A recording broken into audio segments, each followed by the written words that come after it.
Crypto currency की दुनिया में आज आपका पहला दिन है। नहीं पता कैसे खरीदना है, कैसे बेचना है, बट पैसा फिर भी कमाना चाहते हो। नहीं पता किस तरीके से बैंक से पैसा एक्सचेंज पर लेकर आना है और किस तरीके से एक्सचेंज से बैंक पर लेकर जाना है, या फिर इजी पैसे से, जैज कैश से किस तरीके से पैसा आपने एक्सचेंज पर लेकर आना है। ये सब चीजें दोस्तों आज आपको सिखाऊंगा और इतनी आसान जुबान में कि मैं गारंटी देता हूं आप लोगों को कि इस वीडियो को देखने के बाद आप लोग किसी की मदद के बगैर ना सिर्फ क्रिप्टो को बाय कर पाओगे बल्कि साथ ही साथ प्रॉफिट बुक कर पाओगे और इन सब के अलावा अपने प्रॉफिट को अपने बैंक में लेकर भी जा पाओगे। और बात यहां पर खत्म नहीं होगी, बल्कि दिनों के अंदर मैं आप लोगों को बिगनर लेवल से फिर प्रो लेवल पर भी लेके जाऊंगा। यानी कि दोस्तों आप लोगों को किसी भी पेड ग्रुप की जरूरत नहीं पड़ेगी। इंशाल्लाह हर चीज आपको इस चैनल पर सिखाऊंगा। वीडियो को पूरा देखना, कोई पार्ट स्किप नहीं करना। अगर एक दफा कोई चीज समझ में नहीं आती तो बार बार वो पार्ट देखो ताकि आपको प्रॉपर तरीके से समझ में आ जाए। क्रिप्टो करेंसी आखिर क्या चीज है, अब ये समझना दोस्तों आप लोगों के लिए जरूरी इसलिए है, कल को जिस चीज पर आप लोगों ने पैसा लगाना है, अपने हक हलाल की कमाई लगानी है, अगर आपको पता ही नहीं होगा उसका मेन कॉन्सेप्ट क्या है तो जाहिर सी बात है फिर वो जुआ बन जाएगा, वो ट्रेडिंग नहीं रहेगी। तो हमें पहले ये समझना है कि आखिर क्रिप्टो है क्या चीज। तो आसान सी जुबान में समझाऊंगा ताकि अगर आगे 10 साल का बच्चा हो तो उसको भी समझ में आ जाए। अब यहां पर दोस्तों 1000 रुपए का नोट आपके सामने मौजूद है। आप लोग मुझे ये बताओ, इस 1000 रुपए के नोट पर क्या आपका कंट्रोल है? अगर आज पाकिस्तानी गवर्नमेंट इस 1000 रुपए के नोट को बंद कर दे और इससे लाताल्लुकी इख्तियार कर ले तो आप बताओ क्या आपका ये नोट किसी काबिल रहेगा? नहीं रहेगा, बल्कि रद्दी का एक टुकड़ा बन जाएगा। वैसे ही दोस्तों दुनिया की तमाम जो गवर्नमेंट्स होती है ना, पेपर करेंसी पर उनका कंट्रोल होता है और उनके शहरी आप यूं समझ लो कि रद्दी के टुकड़े को इस्तेमाल कर रहे होते हैं जिसकी जमानत दे रही होती है उनकी गवर्नमेंट। और जिस दिन बैंक से जमानत खत्म कर दी, जैसे कि आपको दिखाई दे रहा है ना कि यहां पर लिखा हुआ है कि हामिल हजा को मुतालबे पर अदा करेगा, हुकूमत पाकिस्तान की जमानत से जारी हुआ। आज अगर जमानत खत्म हुई तो आपका ये नोट है रद्दी का टुकड़ा बन जाएगा। तो यहां पर दोस्तों जो बेसिक थी ना क्रिप्टो को क्रिएट करने की, वो ये कॉन्सेप्ट था कि एक ऐसी करेंसी लॉन्च की जाए, बनाई जाए कि जिस पर सिर्फ उसी बंदे का हक हो, उसी बंदे का कंट्रोल हो जिसके पास वो मौजूद है। यानी कि दुनिया की तमाम गवर्नमेंट्स की एक तरह से अजारादारी खत्म करने के लिए बिटकॉइन, जो कि दुनिया की पहली क्रिप्टो थी, उसको बनाया गया। तो पेपर करेंसी की पहली डिजिटल फॉर्म जो लॉन्च की गई, यानी कि दुनिया की पहली क्रिप्टो जो बनाई गई, वो बिटकॉइन के नाम से बनाई गई। कई सालों तक बिटकॉइन दुनिया की वाहिद क्रिप्टो था और लोग सिर्फ इसी को ट्रेड किया करते थे। शुरू में लोगों का ट्रस्ट भी नहीं था, फिर आहिस्ता आहिस्ता लोगों का ट्रस्ट इस पर बनता चला गया और एक वक्त आया कि लोगों को यह फील हुआ कि यार बिटकॉइन में काफ़ी कमियां मौजूद हैं और उन्हीं कमियों को दूर करने के लिए फिर इथीरियम को बनाया गया। फिर इथीरियम के अंदर जो कमियां थी उनको दूर करने के लिए मुख्तलिफ क्रिप्टोज बनती चली गई और आज अगर मार्केट में आप देखो तो आपको हजारों क्रिप्टोज दिखाई देंगी, बट यहां पर सबका बाप यानी फादर ऑफ ऑल क्रिप्टोज जो कहा जाता है ना, वो बिटकॉइन को ही कहा जाता है। अब इसके कई रीजंस हैं, इंशाल्लाह आहिस्ता आहिस्ता आपको सारे रीजन क्लियर हो जाएंगे, बट फिलहाल क्योंकि हम बिगनिंग लेवल पर हैं तो यहाँ पर ज़्यादा चीज़ों को कॉम्प्लिकेट नहीं करते और अब आगे बढ़ते हैं। जो इंपॉर्टेंट चीज़ें हैं फिलहाल हमें वही समझनी है। तो क्रिप्टो करेंसी क्या चीज़ है, मैं समझता हूँ कि अब आपको समझ में आ चुका होगा। अब सेकेंड चीज़ दोस्तों, क्रिप्टो करेंसी किस किस इस्तेमाल में आजकल आ रही है। तो दोस्तों हर क्रिप्टो का अलग अलग फ़ायदा है, अलग अलग यूज़ केस है। जैसे कि बिटकॉइन को देखो दोस्तों, तो बिटकॉइन को आप समझ सकते हो कि बिल्कुल गोल्ड की तरह काम कर रही है। जिस तरीके से रियल लाइफ के अंदर आपका गोल्ड है ना, लोग उस पर ट्रस्ट करते हैं और दुनिया में खास मिकदार में मौजूद है और उसकी मिकदार में दुनिया की कोई भी ताकत इजाफा नहीं कर सकती। और वैसे ही बिटकॉइन भी है। बिटकॉइन भी खास क्वांटिटी से ज़्यादा बनाए नहीं जा सकते, पहले से इसकी खास क्वांटिटी सेट कर दी गई है कि इससे ज़्यादा बिटकॉइन कभी भी मार्केट में नहीं बन सकते। तो जिस तरीके से लोग गोल्ड को इस्तेमाल करते हैं अपनी वेल्थ को महफूज करने के लिए, वैसे ही बिटकॉइन को इस्तेमाल किया जा रहा है इस टाइम अपनी वेल्थ को, अपनी दौलत को महफूज करने के लिए।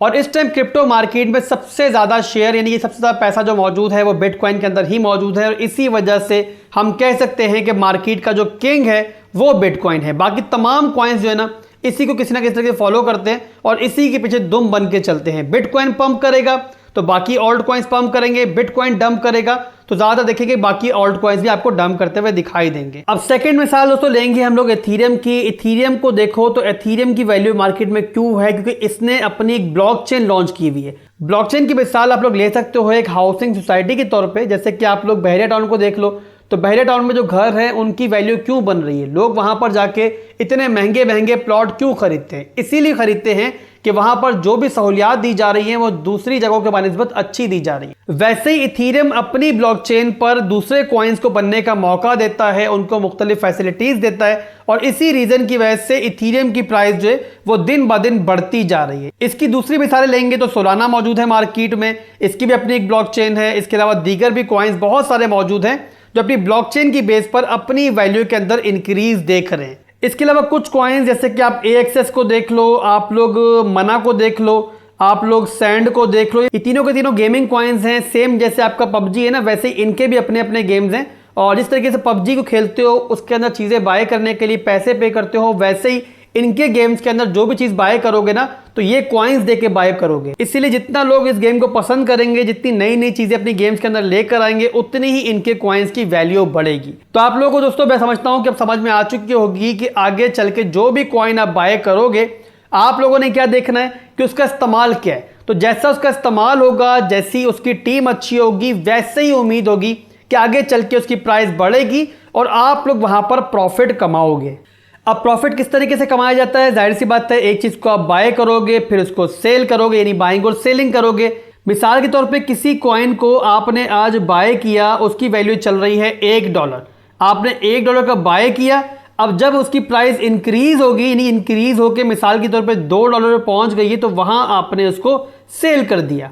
अब कितना प्रॉफिट हुआ दोस्तों? आपको $1 की चीज $2 में बेच के आपको $1 का प्रॉफिट एक कॉइन के अंदर हो गया। वैसे ही अगर आपने यहां पर $100 लगाए होते तो $2 में बेचने पे आपको प्रॉफिट कितना होता? $100 का प्रॉफिट आपको मिल जाता है। यानी कि जो इन्वेस्टमेंट आपने की थी वो आपकी यहां पर डबल हो गई। इस तरीके से प्रॉफिट कमाया जाता है। अब जिस तरीके से आम हालातों में कोई भी चीज खरीदने के लिए आप लोग उसकी मंडी में जाओगे, जैसे कि मिसाल के तौर पर अगर आपने सब्जी को ट्रेड करना है तो कहां जाओगे? सब्जी मंडी जाओगे। वैसे ही अगर आप लोगों ने फलों को, फ्रूट्स को ट्रेड करना है तो कहां जाओगे? फ्रूट मंडी जाओगे। मेडिसिन तो खरीदना तो कहां जाओगे? मेडिसिन मार्केट में जाओगे। तो वैसे क्रिप्टो कॉइन्स की भी मुख्तलिफ मंडियां होती हैं और उनको हम कहते हैं एक्सचेंजेस, जिनमें बाइनेंस दुनिया की सबसे बड़ी एक्सचेंज है। इसके अलावा आप बात करो तो बिटगेट आजकल बहुत मशहूर हुई हुई है, ये भी अच्छी एक्सचेंज है। इसके अलावा हमारी KuCoin है, ये भी पाकिस्तान के अंदर बहुत मशहूर है आजकल। इसके अलावा OKX है, यानी कि बहुत सारी एक्सचेंजेस मौजूद हैं। इनको आप कॉइन्स की मंडियां भी कह सकते हो, एक्सचेंजेस भी कह सकते हो। यहां जाके आपने कॉइन्स को बाइंग भी करनी है, कॉइन्स की सेलिंग भी करनी है। तो आज की वीडियो में जिस एक्सचेंज पर हम लोग बाइंग और सेलिंग सीखेंगे वो है आपकी बाइनेंस। दुनिया की सबसे बड़ी एक्सचेंज है, तो पहले इसी को डील करते। और यहां पर हम सीखेंगे किस तरीके से आप लोगों ने बैंक से पैसा लेकर आना है अपनी एक्सचेंज के अंदर, और उसके बाद किस तरीके से आपने बाइंग और सेलिंग करनी है। सेल करने के बाद यानी कि प्रॉफिट बुक करने के बाद किस तरीके से आप लोगों ने अपना पैसा बैंक के अंदर लेके आना है। ये सब चीजें मैं आज इंशाल्लाह आपको सिखाऊंगा। इसके बाद दोस्तों अगली वीडियो में हम बिटगेट को भी कवर करेंगे, KuCoin को भी कवर करेंगे, OKX को भी कवर करेंगे। इंशाल्लाह तमाम एक्सचेंजेस कवर करेंगे ताकि जिस एक्सचेंज को भी आप चुनो तो आपकी प्रॉपर ग्रिप हो और आपको हर चीज पता हो किस तरीके से आप लोगों ने इन एक्सचेंजेस पर बाइंग और सेलिंग करनी है। अगर तो आप लोग आईफोन के यूजर हैं तो ऐप स्टोर पे जाके, और अगर एंड्रॉयड यूजर है तो प्ले स्टोर पे जाके आपने बाइनेंस की ऐप को इंस्टॉल करना है। फिलहाल मैं एंड्रॉयड पे वीडियो बना रहा हूं तो मैं प्ले स्टोर पे जाके बाइनेंस की ऐप को इंस्टॉल करता हूं। प्ले स्टोर मेरे पास ओपन हो चुका है। यहाँ पर सर्च बार पे आपने बाइनेंस लिखना है। जब बाइनेंस लिख के सर्च करेंगे तो सेकंड नंबर पर आपके पास ये ऐप आ जाएगी। मैंने ऑलरेडी इंस्टॉल की हुई है इसलिए मेरे पास ओपन लिखा हुआ है। आपके पास इंस्टॉल लिखा हुआ आएगा, उस पर क्लिक करके आप बाइनेंस को इंस्टॉल करना। उसके बाद चाहो तो यहीं से ओपन कर लेना, और चाहो तो होम स्क्रीन पर आकर जहाँ पर आइकन आपका बाइनेंस का आया हुआ है इस पर क्लिक करके भी बाइनेंस को आप ओपन कर सकते हो। तो यहाँ बाइनेंस पे क्लिक करके मैं बाइनेंस को ओपन कर लेता हूँ। अब यहाँ पर दो ऑप्शन आपके पास आ रहे हैं। पहला है बिगनर्स के लिए, अगर तो बिगनर हो तो पहले वाले पे क्लिक कर लेना, और अगर एक्सपीरियंस ट्रेडर हो तो नीचे वाले पे क्लिक कर लेना। जाहिर सी बात है आप लोग बिगनर हो तो आप लोगों ने पहले वाले जो ऑप्शन है उस पर ही क्लिक करना है। इस पर क्लिक करके आगे बढ़ेंगे, नेक्स्ट हमारा पेज ओपन होगा। अब यहाँ पर पहला आपको लिखा हुआ दिखाई दे रहा है साइन अप विद ईमेल और फ़ोन, और सेकंड दिखाई दे रहा है कंटिन्यू विद गूगल। अगर तो आप ही गूगल आईडी से अपनी आईडी बनाना चाह रहे हो तो आप कंटिन्यू विद गूगल कर सकते हो। फिलहाल मैं ईमेल इस्तेमाल करूंगा तो मैंने यहाँ पर साइन अप विद ईमेल और फ़ोन इस्तेमाल करना है। यहाँ पर अपनी ईमेल से भी आईडी बना सकते हो, और चाहो तो फ़ोन नंबर से भी अपनी बाइनेंस की आईडी बना सकते हो। अब पहले वाला जो ऑप्शन है यहाँ पर ईमेल या फ़ोन नंबर आप लिखोगे। मैं फिलहाल यहाँ पर अपनी ईमेल आईडी लिख रहा हूँ। अब सेकंड आपको दिखाई दे रहा है रेफरल आईडी, जो कि ऑप्शनल है, चाहो तो लिख सकते हो चाहो तो नहीं लिखो।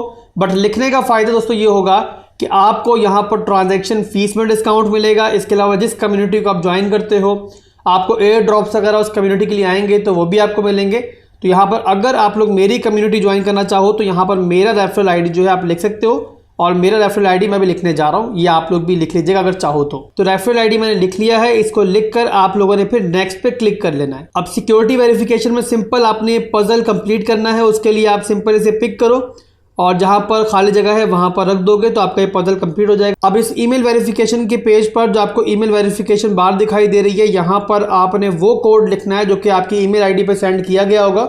आप वहाँ पर जाएं, अपनी ईमेल आईडी में वो कोड चेक करें और वो यहाँ पर लाके लिख दें। अब जो मेरी ईमेल आईडी पर कोड आया था मैंने यहाँ पर लिख दिया है। सिंपल यहाँ पर सबमिट पे क्लिक करूंगा और यहाँ पर दिखा रहा है कि आपकी ईमेल जो है वो वेरीफाइड हो चुकी है। अब आपने यहाँ पर एक स्ट्रॉन्ग सा पासवर्ड लिखना है और पासवर्ड जो भी रखेंगे वो या तो कहीं पर लिख लीजिएगा महफूज जगह पर, या फिर आपने ऐसा पासवर्ड लिखना है जो कि आपको याद रहे। बट ट्राई करें कि आप लोगों ने इसे स्ट्रॉन्ग रखना है और आसान सा पासवर्ड नहीं रखना है, वरना आगे चल के आपके फंड्स जो हैं वो इनसिक्योर हो सकते हैं। यहाँ पर नीचे आपको 3 चीज़ें बताई गई हैं कि आपने एटलीस्ट 8 कैरेक्टर का पासवर्ड रखना है और उसमें एक नंबर भी होना चाहिए और एक अपर केस लेटर भी होना चाहिए। अब यहाँ पर डेमो के लिए मैं एक पासवर्ड आपको बना के दे रहा हूँ ताकि आपको आइडिया हो जाए कि पासवर्ड आपने किस तरीके से बनाना है, किस तरीके से इसको स्ट्रॉन्ग रखना है। तो इसके लिए आप लोग अपने पासवर्ड के अंदर एक स्पेशल कैरेक्टर लाजमी शामिल करो।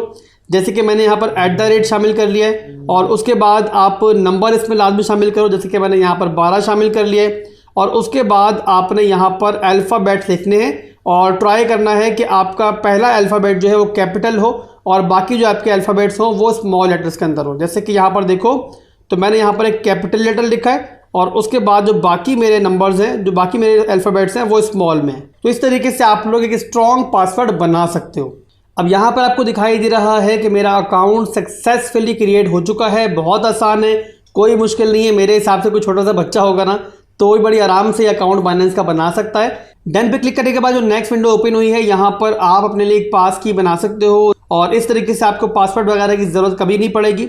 सिंपली जहाँ पर भी आपने बाइनेंस को लॉगिन करना है, चाहे पीसी पे लॉगिन करना है या फिर किसी भी और डिवाइस पे, तो आप लोग इस तरीके से अपनी पास की के थ्रू अपने बाइनेंस पे लॉगिन कर पाओगे। आपको पासवर्ड वगैरह याद रखने की ज़रूरत नहीं पड़ेगी। अगर आप पास की बनाना चाहते हो तो ऐड पास की पे क्लिक कर लोगे और अगर नहीं बनाना चाहते टॉप पे आपको क्रॉस दिखाई दे रहा है उस पर क्लिक कर दोगे। यहाँ मेरा आपको मशवरा ये होगा कि आप क्योंकि एक बिगनर हो तो फिलहाल अपने मामलात को जितना आसान रखो, सिंपल रखो, बेटर है।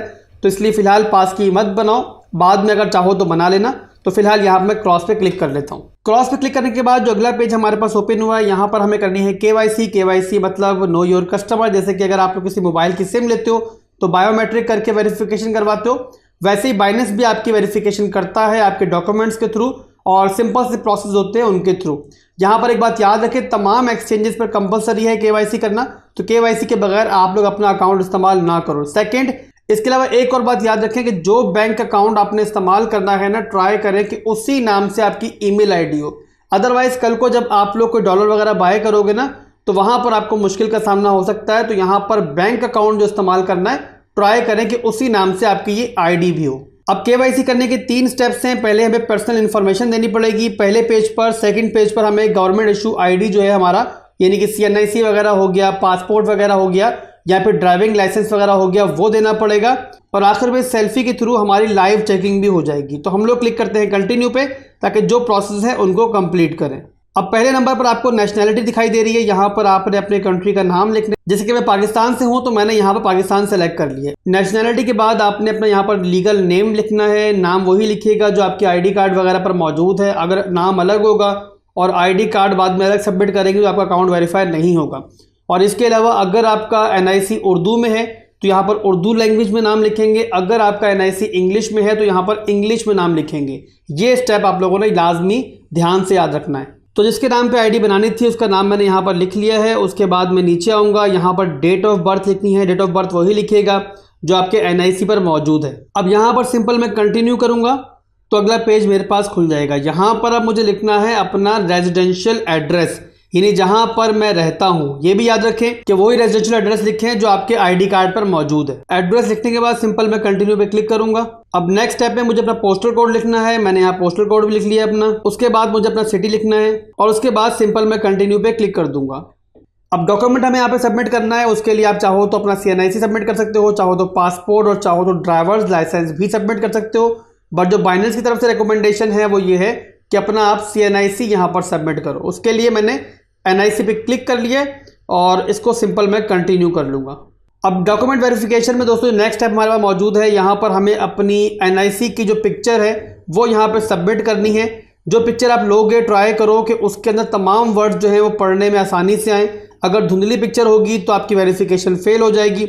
इसके अलावा जो भी आप डॉक्यूमेंट सबमिट करोगे वो एक्सपायर्ड नहीं होना चाहिए, ये बात याद रखिएगा। अब कंटिन्यू करके नेक्स्ट पेज पे आ जाऊंगा मैं।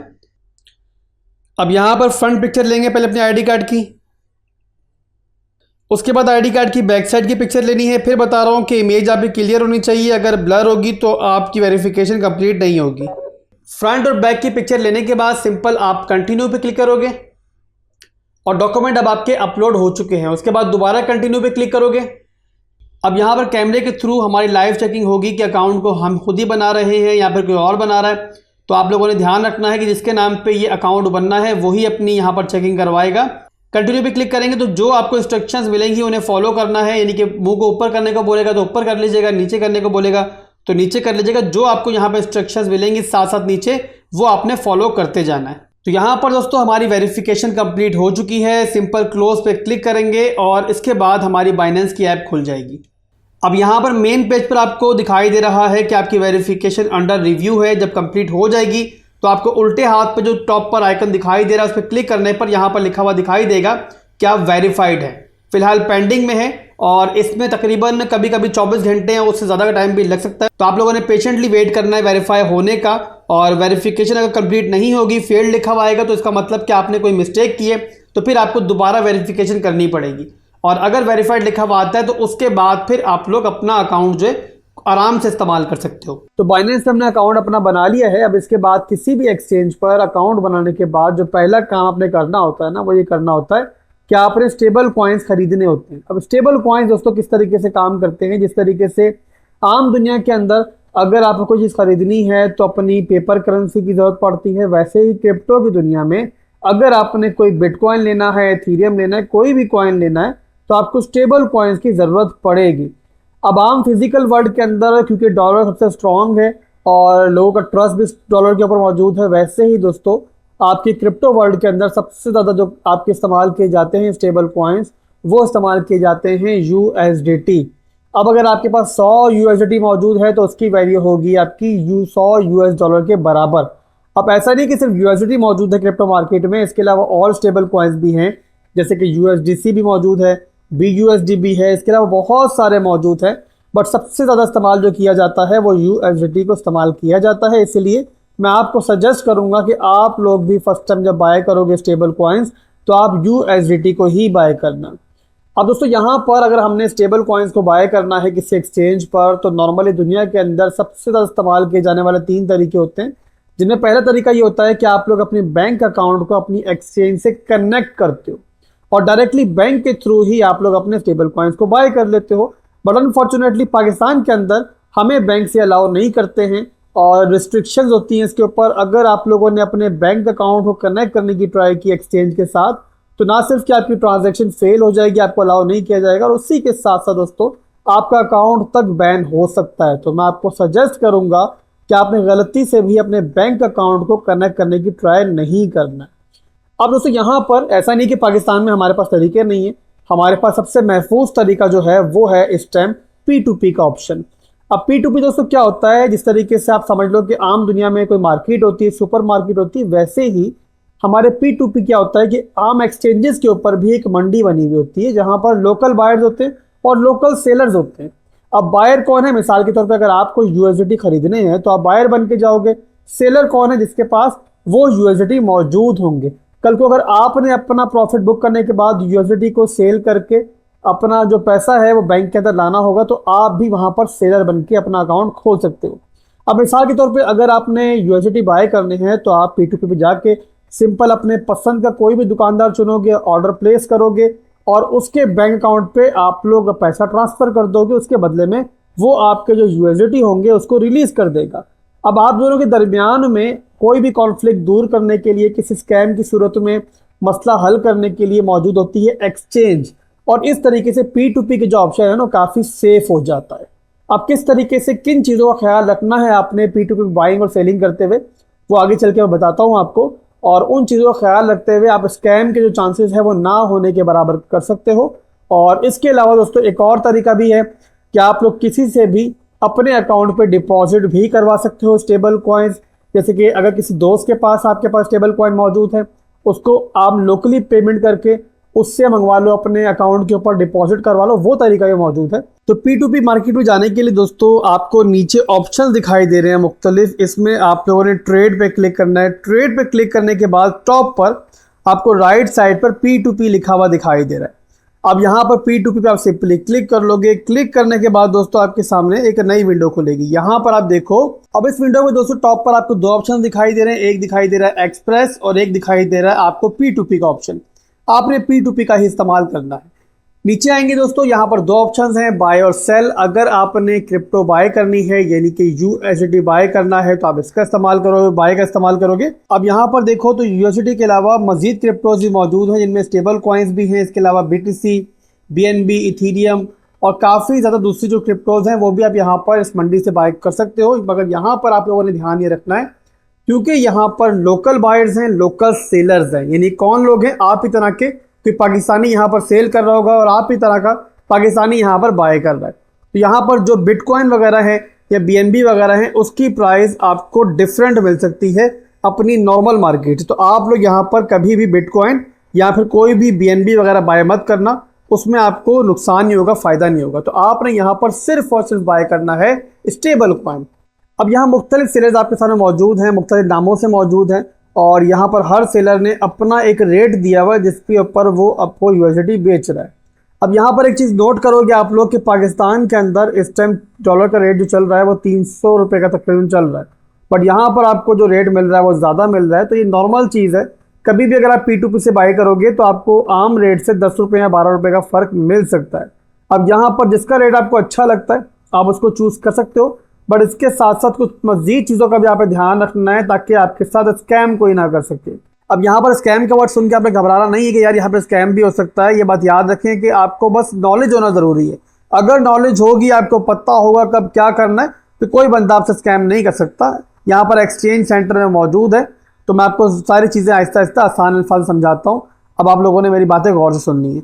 अब यहाँ पे टॉप पे आपको एक सेलर दिखाई दे रहा है, इसका नाम है बैरोज एक्सचेंजर। टॉप पे होने का मतलब ये नहीं है कि सबसे ट्रस्टवर्थी बंदा है। यहाँ पर टॉप पे होने का रीज़न ये है कि इस टाइम जो ये रेट दे रहा है ना वो 311.23 दे रहा है, जो मार्केट में सबसे कम रेट है इस टाइम।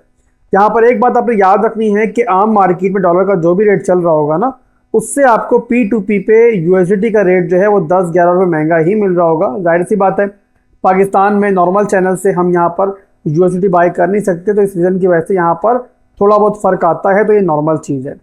अब रेट अच्छा तो है इस बंदे का, बट क्या ये ट्रस्टवर्थी भी है? क्या हमसे कोई टेढ़ा काम ये नहीं करेगा? वो देखने के लिए, वो चेक करने के लिए हमें चेक करने हैं इसके स्टैट्स। यहाँ पे नीचे आप देखोगे तो आपको दिखाई देगा कि 1377 टाइम्स ट्रेड्स ओपन हुई हैं, यानी कि लोगों ने बाय का ऑर्डर लगाया होगा। और लास्ट 30 डेज के अंदर यानी कि पिछले एक महीने के अंदर 98.60% टाइम ऑर्डर कंप्लीट भी हुआ होगा। आप लोग ट्राई करो कि कंप्लीशन परसेंटेज जो है वो 98% से ऊपर ही हो तो बेटर है। अब यहाँ पर नीचे देखोगे ना सेकंड वाले सेलर को, तो इसका कंप्लीशन जो रेट है वो 98.3% है। इसकी ट्रेड्स भी ज़्यादा है। उससे नीचे आओगे तो एक एक्स ट्रेडर के नाम से ट्रेडर है, इसका कंप्लीशन जो परसेंटेज है वो 100% है लास्ट 30 डेज के अंदर। और ट्रेड्स देखोगे तो 1500 ट्रेड अगले बंदे ने की हुई है, तो अच्छा एक स्टैट्स है इसके भी। बट यहाँ पर बात ख़त्म नहीं होती है, हमें इसकी मज़ीद इन्फॉर्मेशन भी चाहिए कि जो बायर्स थे उनका इसके बारे में फ़ीडबैक कैसा था, क्या रवैया था, कोई इसने गलत काम करने की ट्राई तो नहीं की है। तो उसके लिए हमें इस अकाउंट पे क्लिक करना पड़ेगा, तो मज़ीद इन्फॉर्मेशन जो है इस बंदे के बारे में हमारे पास आ जाएगी। यहाँ पर आप देखो तो 1506 ट्रेड्स ओपन हुई होंगी और 100% लास्ट 30 डेज़ के अंदर कंप्लीशन रेट है, यानी कि आखिरी एक महीने के अंदर कोई भी इसका ऑर्डर जो है वो कैंसिल नहीं हुआ है। और यहाँ पे नीचे आओगे तो आपको कुछ मज़ीद इन्फॉर्मेशन दिखाई दे रही है। एक ये दिखाई दे रही है कि एवरेज रिलीज़ टाइम जो है वो 13.90 मिनट से। होता क्या है दोस्तों, ये जो एवरेज रिलीज़ टाइम क्या होता है कि लोग यहाँ पर बाय के ऑर्डर लगाते हैं, पेमेंट कर देते हैं और जब वो क्लिक करते हैं ना कि हमने पेमेंट कर दिए, तो अगला जो सेलर जितने टाइम के अंदर अपना ऑर्डर रिलीज करेगा, यानी कि अगले को ट्रांसफर कर देगा स्टेबल कॉइन्स, तो वही कहलाता है रिलीज टाइम। अब यहाँ पर 13.90 मिनट जो है वो बुरा टाइम नहीं है, जाहिर सी बात है आप पेमेंट करोगे, अगला अपना अकाउंट चेक करेगा और तभी रिलीज करेगा, तो यहाँ पर ये टाइम बुरा नहीं है। बट ये सबसे इंपॉर्टेंट चीज़ है, आप जब भी बाय ऑर्डर लगाओगे तो आपने तीसरी चीज़ जो बहुत ज़्यादा इंपॉर्टेंट देखनी है, वो यहाँ पर एवरेज रिलीज टाइम देखनी है।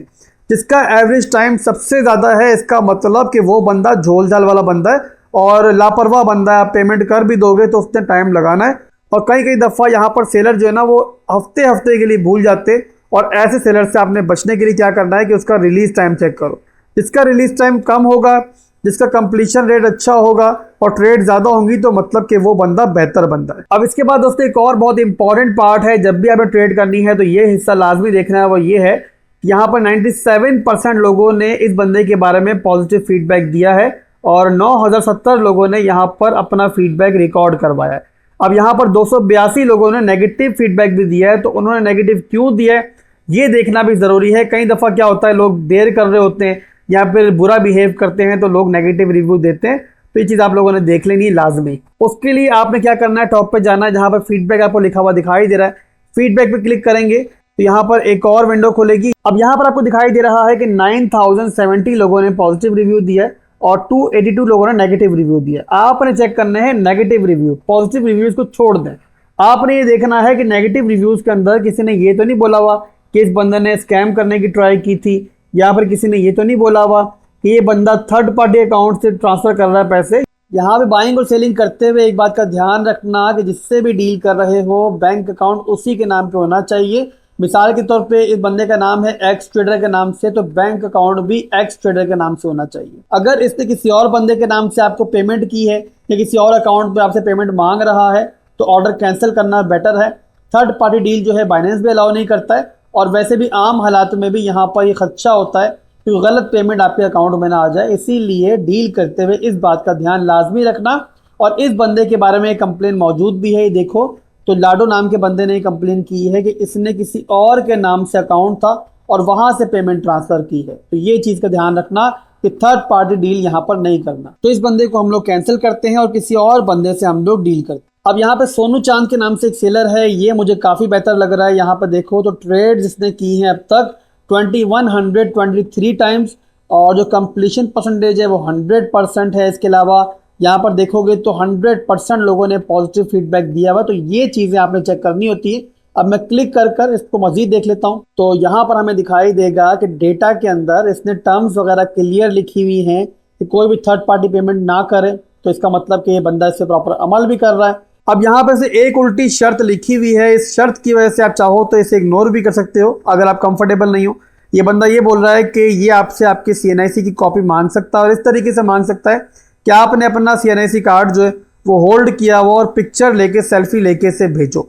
तो आप चाहो तो इस डील को बंद कर सकते हो। उसका रीज़न कि बाइनेंस के रूल्स के अंदर ये चीज़ मौजूद नहीं है, और जाहिर सी बात है अगर अकाउंट आपके नाम पर है और बैंक अकाउंट भी आपके ही नाम पर है तो फिर इस चीज़ की ज़रूरत नहीं है, बाइनेंस के पास ऑलरेडी आपका रिकॉर्ड मौजूद है। तो अगर आप लोग कंफर्टेबल हो तो इस डील को जारी रख सकते हो, अदरवाइज इसे क्लोज भी कर सकते हो। फिलहाल के लिए मैं ये ऑर्डर लगा रहा हूँ ताकि आगे आपको सिखा दूँ किस तरीके से आप लोगों ने यहाँ पर बाइंग करनी है। ऑर्डर लगाने से पहले एक और चीज़ आपने ये देखनी होती है कि अगले बंदे ने लिमिट क्या लगाई हुई। यहाँ पर देखो तो इस बंदे ने लिमिट लगाई हुई है 1 लाख से लेकर 13 लाख तक की, यानी कि इससे कम वाली डील भी नहीं करेगा और इससे ऊपर की डील भी नहीं करेगा। तो आपने अपने हिसाब से ऐसा बंदा ढूंढना है जिसकी लिमिट आपको सूट कर रही हो।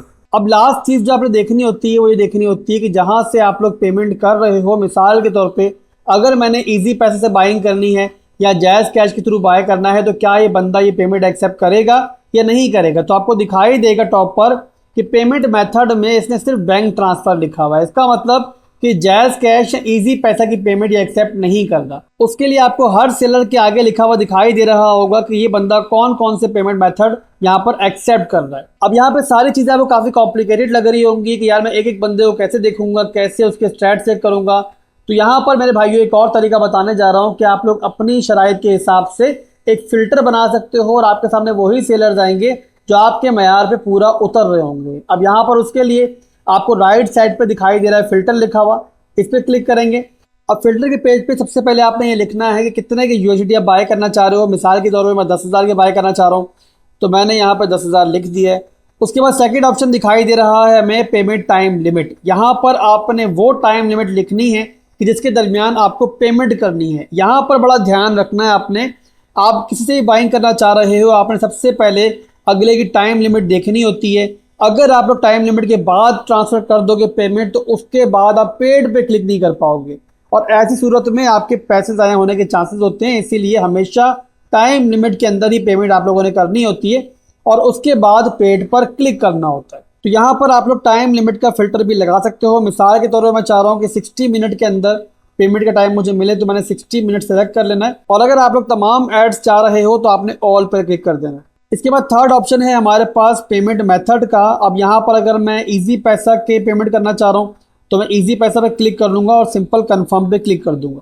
तो हमारे फिल्टर के हिसाब से आपको दिखाई दे रहा है कि जो चीज़ें हमने सेलेक्ट की थी वो इन तमाम एड्स में मौजूद हैं। सारे के सारे एड्स जो हमारे सामने आए हैं वो इजी पैसा के एड्स हैं। इसके अलावा हमने लिमिट लिखी थी 10,000 की, तो सारे के सारे एड्स जो हैं हमारी लिमिट के अंदर ही हैं। अब यहाँ पर हम अपने पसंद का एक ऐड सेलेक्ट करते हैं और फिर एक बाय ऑर्डर लगाते हैं। तो हमारे फिल्टर के हिसाब से पहला जो हमारे पास ऑप्शन मौजूद है पीके प्रोफेसर के नाम से। ट्रेड्स जो की हुई हैं इसने की हुई हैं 1771 और जो कंप्लीशन परसेंटेज है वो 100% है, यानी कि कोई भी ऑर्डर जो इनका कैंसिल नहीं हुआ है।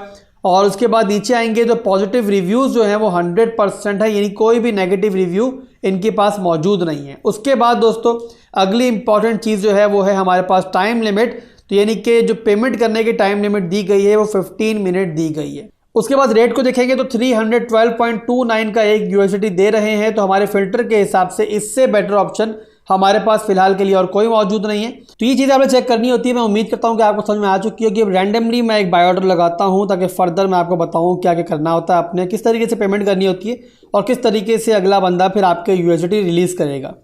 उसके लिए दोस्तों मैंने यहाँ बाय पे क्लिक कर लिया। अब यहाँ पर मैं अपने हिसाब से 10,000 लिख रहा हूँ। 10,000 लिखने के बाद सिंपली मैं बाय पे क्लिक करूँगा तो ये मेरा बाय ऑर्डर लग जाएगा। तो ऑर्डर हमारा क्रिएट हो चुका है। टॉप पर हमारा टाइम इस टाइम चल रहा है, 10 मिनट बाकी हैं 15 मिनट में से।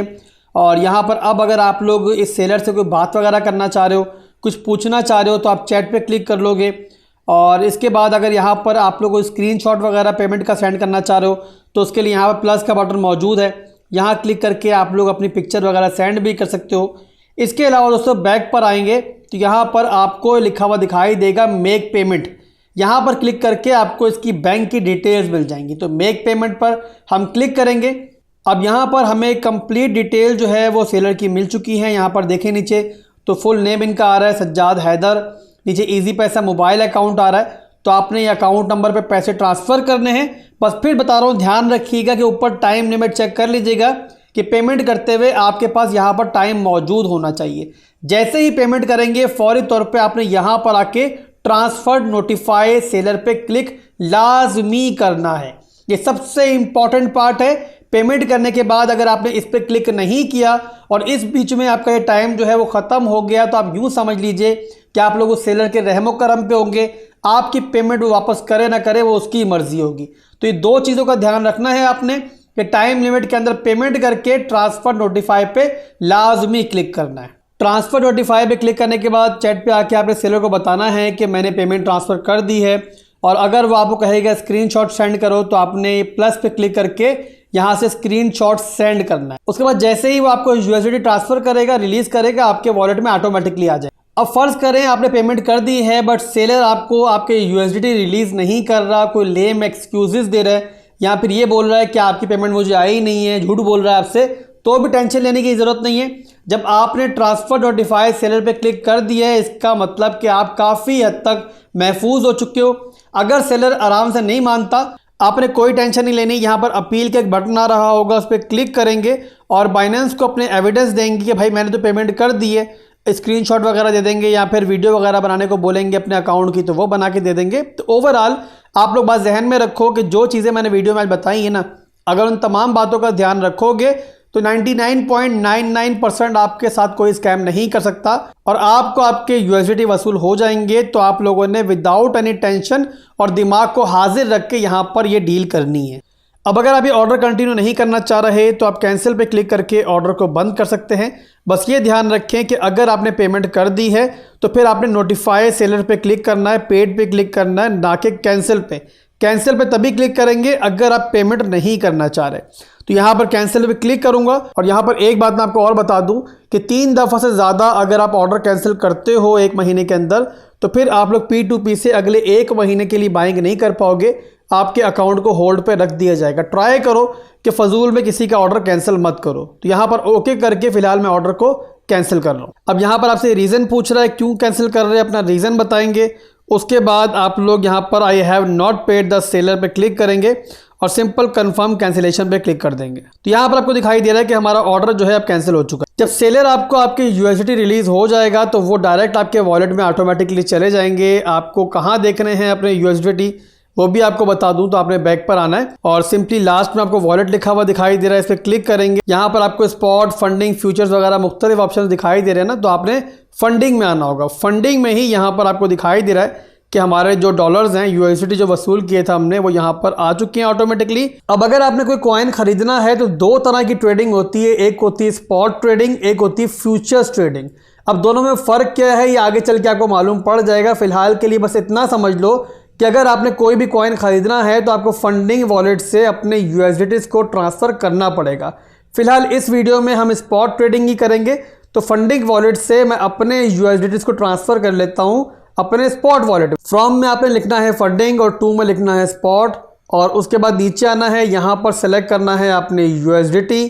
उसके बाद मैक्सिमम पे क्लिक करूँगा और कंफर्म ट्रांसफ़र पे क्लिक करूँगा तो मेरे जो USDT मैंने ख़रीदे थे वो आ चुके हैं अब स्पॉट वॉलेट में। स्पॉट पे क्लिक करेंगे तो आपको दिखाई दे रहा है कि यहाँ पर हमारे पास USDT आ चुके हैं। तो ये तरीका था P2P से USDT खरीदने का और स्पॉट वॉलेट में ट्रांसफ़र करने का। अब अगर आप लोग अपने USDT सेल करना चाहो P2P पे जाके तो उसका भी सेम तरीका है। सबसे पहले आप लोगों ने स्पॉट से ट्रांसफ़र करने हैं अपने USDT दोबारा फंडिंग वॉलेट में, और उसके लिए फ्रॉम में मैंने स्पॉट सेलेक्ट कर लिया है, टू में मुझे फंडिंग सेलेक्ट करना है और उसके बाद नीचे आके USDT सेलेक्ट करना है।